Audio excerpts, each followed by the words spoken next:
Preparando o povo para o breve retorno do Salvador. Apresenta...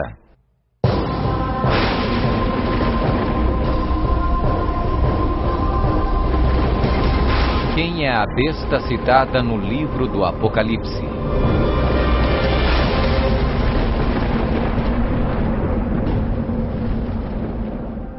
O livro do Apocalipse é um dos livros mais amplamente discutidos e debatidos entre estudantes da Bíblia e acadêmicos seculares. Em suas páginas estão registradas as advertências mais aterradoras e profecias explícitas que se possa imaginar. Bem-aventurado aquele que guarda as palavras da profecia deste livro. Um dos símbolos mais cativantes, mas muitas vezes mal interpretado das escrituras apocalípticas do Apocalipse, está no capítulo 13, onde fala sobre a besta do mar, que muitas vezes é referida simplesmente como a besta. Durante séculos, muitas pessoas têm incessantemente especulado qual a identidade da besta. A Bíblia, no entanto, é o seu próprio intérprete. Ao comparar Escritura com Escritura e permitindo que a Bíblia se interprete a si mesma, a identidade da besta torna-se indiscutivelmente clara. Observação: nas profecias bíblicas, a besta simplesmente representa um reino. A besta do mar está inexoravelmente ligada a dois outros símbolos usados na Bíblia, todos representando o mesmo poder e o mesmo reino. Apocalipse 17. A prostituta montada numa besta de 7 cabeças. Daniel 7. O chifre pequeno.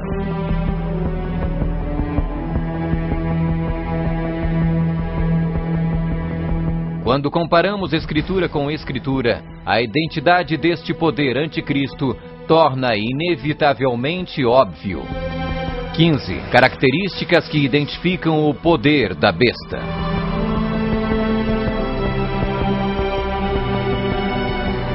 1. É uma igreja e uma cidade. E a mulher, prostituta, que viste é a grande cidade que reina sobre os reis da terra. Apocalipse 17, 18. Observação: na profecia, a mulher é igual à igreja, a prostituta, mulher, portanto, igual uma apóstata, igreja infiel. 2. Está sentada sobre 7 montes.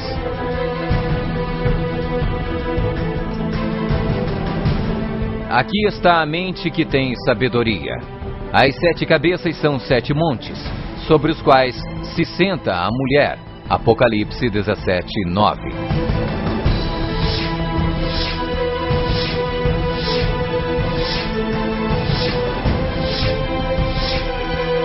Está vestida de púrpura e escarlate, e é adornada de ouro e pedras preciosas. A mulher, igreja, estava coberta de púrpura e escarlate, e adornada de ouro, de pedras preciosas e pérolas. Apocalipse 17, 4. 4. Exerce poder sobre todos os habitantes da terra. Também foi-lhe dada autoridade sobre toda a tribo, povo, língua e nação. 5. Surgiu de uma área densamente povoada, com uma diversidade cultural. Também disse-me: as águas que viste, onde a prostituta se senta, são povos, multidões, nações e línguas. 6. Completamente erradicou 3 reinos quando subiu ao poder. Atentando nesses chifres, reparei que nascia de entre eles um outro mais pequeno, e que na sequência disso, 3 outros foram arrancados, com a raiz e tudo, para lhe deixar espaço. Observação: na profecia, o chifre igual um rei, reino. 7. Faz guerra com os santos. Vi a mulher embriagada com o sangue dos santos e com o sangue dos mártires de Jesus.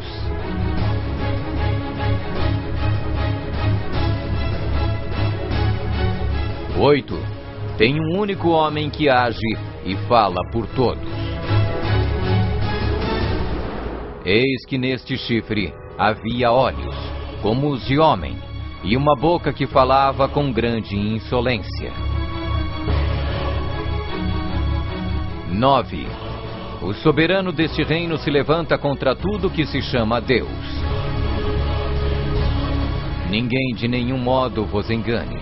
O homem da iniquidade é revelado, o filho da perdição, o qual se opõe e se levanta contra tudo que se chama Deus, o objeto de culto, a ponto de assentar-se no santuário de Deus, ostentando-se como se fosse o próprio Deus. 10. O soberano deste reino identifica-se com o número 666. Aqui está a sabedoria. Aquele que tenha entendimento, calcule o número da besta, pois é número de homem. Ora, esse número é 666.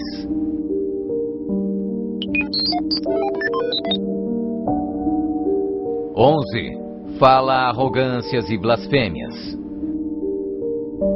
Foi-lhe dada uma boca que proferia arrogâncias e blasfêmias.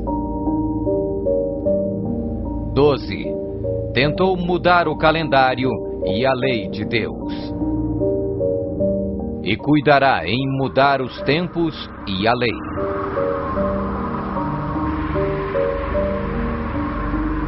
13.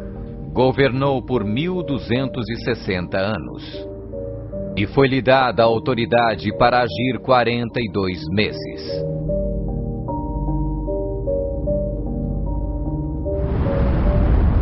Observação. Um dia profético igual um ano literal. Ano lunar, 354 dias. Ano solar, 365 dias. Ano bíblico lunisolar, uma média de 360 dias.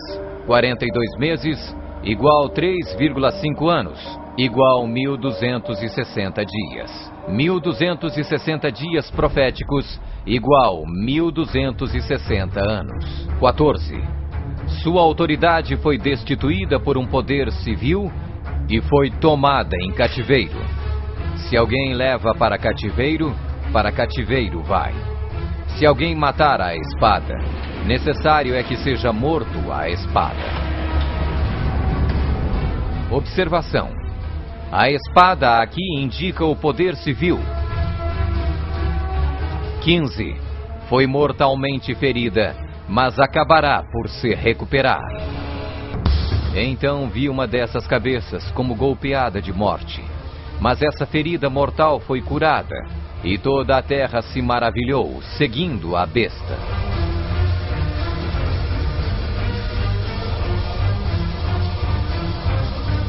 É uma igreja e uma cidade. Está sentada sobre 7 montes.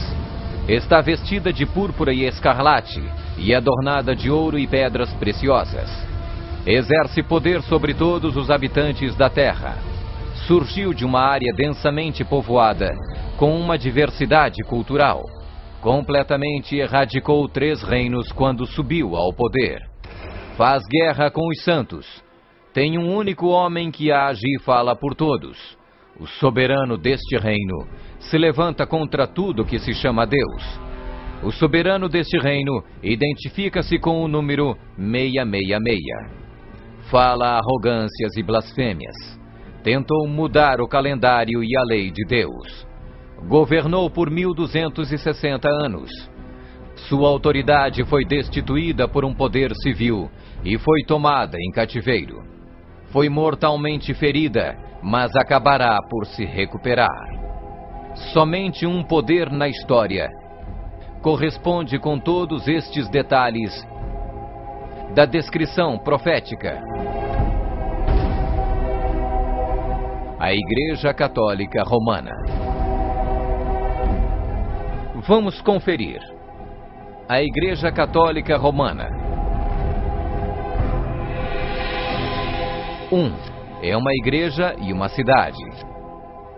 A Igreja Católica Romana e a cidade e estado do Vaticano são sinônimos. O Tratado de Latrão, Papa Pio XI, Mussolini, 1929, declarou o Vaticano um estado independente e reconheceu a soberania do Papa dentro da cidade.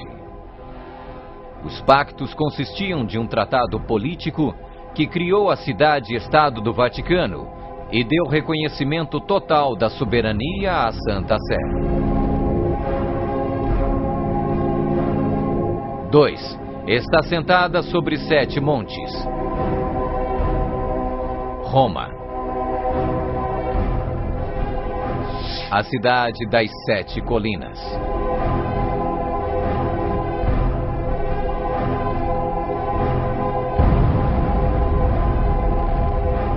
Palatino, o Capitólio, o Aventino, Célio, Esquilino, o Viminale, Quirinale. O local histórico de Roma, nas famosas 7 colinas, foi ocupado durante a Idade do Bronze.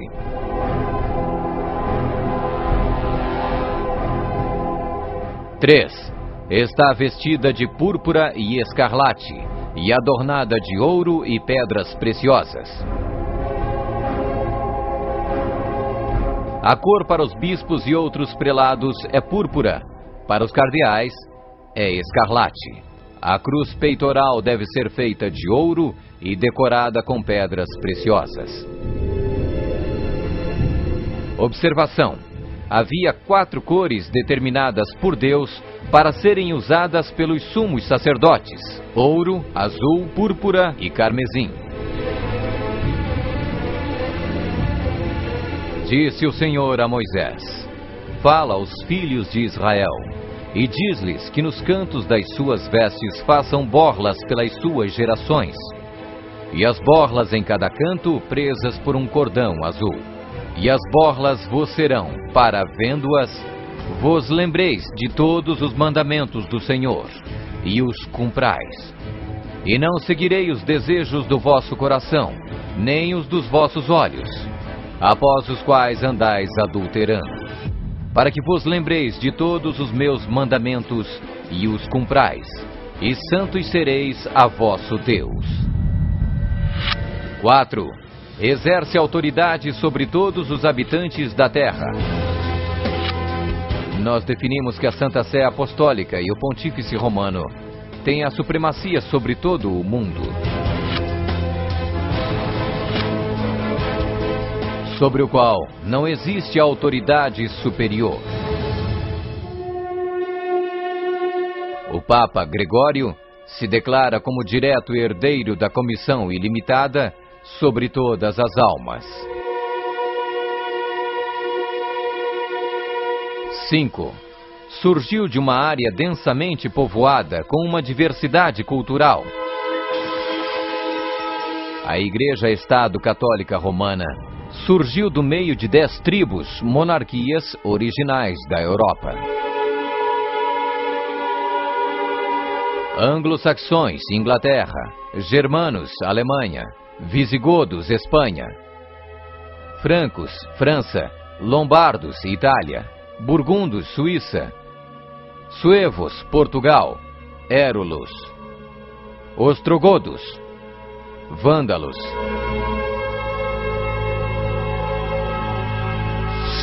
6. Completamente erradicou 3 reinos quando subiu ao poder. A história registra que o Papado de Roma eliminou 3 das 10 originais tribos da Europa: os vândalos, 454 d.C., os érulos, 493 d.C., os ostrogodos, 538 d.C. O imperador católico Zeno preparou um tratado com os ostrogodos em 487, o qual resultou na erradicação do reino ariano dos érulos em 493. E o imperador católico Justiniano exterminou os vândalos arianos em 534 e, significativamente, quebrou o poder dos arianos ostrogodos em 538. Assim foram os 3 chifres de Daniel, os Érulos, os Vândalos e os ostrogodos, arrancados pela raiz. Hoje não existe uma única linhagem que pode ser rastreada até um destes 3 reinos. Eles foram literalmente erradicados, arrancados pela raiz. 7. Faz guerra com os santos.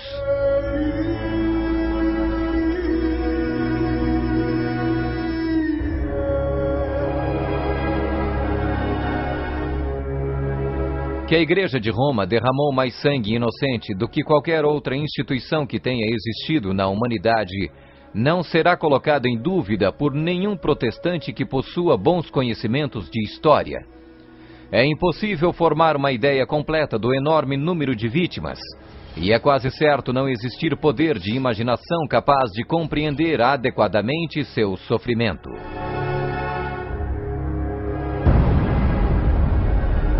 8. Tem um único homem que age e fala por todos. O Papa é o único porta-voz de toda a Igreja Romana. 9. O soberano deste reino se levanta contra tudo que se chama Deus. Nós detemos nesta terra o lugar de Deus Todo-Poderoso.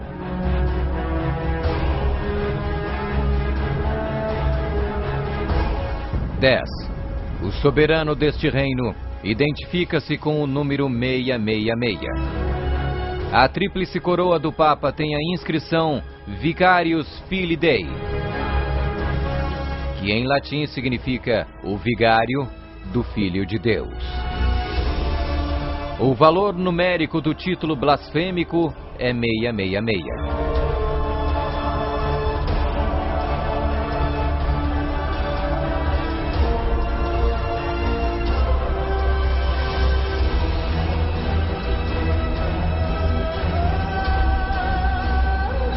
11. Fala arrogâncias e blasfêmias.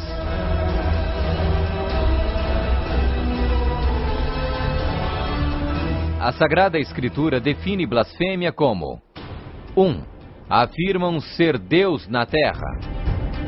O Papa não é apenas o representante de Jesus Cristo, mas ele é Jesus Cristo, ele mesmo oculto sob o véu da carne. 2. Afirma o poder de perdoar pecados. Esta autoridade judicial irá até mesmo incluir o poder de perdoar pecados. 3. Perseguir o povo do Altíssimo em nome do Altíssimo.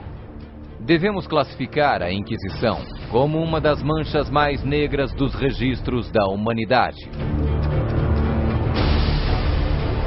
Alguns historiadores estimam que mais de 100 milhões de pessoas foram mortas pela Igreja Romana durante a Inquisição. Sob um véu de cristianismo, a besta perseguiu e matou os verdadeiros seguidores de Deus e outros que não conformaram com suas regras. 12. Tentou mudar o calendário e a lei de Deus. O Papa é de tão grande autoridade e poder que pode modificar, explicar ou interpretar mesmo as leis divinas. O domingo é uma instituição católica e sua pretensão de observância pode ser defendida somente em princípios católicos. Do início ao fim das Escrituras, não há uma única passagem que justifique a transferência do culto público semanal do último dia da semana para o primeiro. A Igreja Católica declara naturalmente ter sido a mudança do sábado para o domingo um ato seu, e o ato é um sinal de sua autoridade eclesiástica. Observação: esta mudança não foi simplesmente uma troca de dias de culto, foi uma mudança de calendários. No século IV, Roma adotou um falso calendário pagão e proibiu o calendário lunisolar bíblico. O papado também removeu o segundo mandamento, que proíbe a adoração de ídolos. A fim de manter 10 mandamentos, eles dividiram o 10º mandamento em 2 partes. 13. Governou por 1260 anos.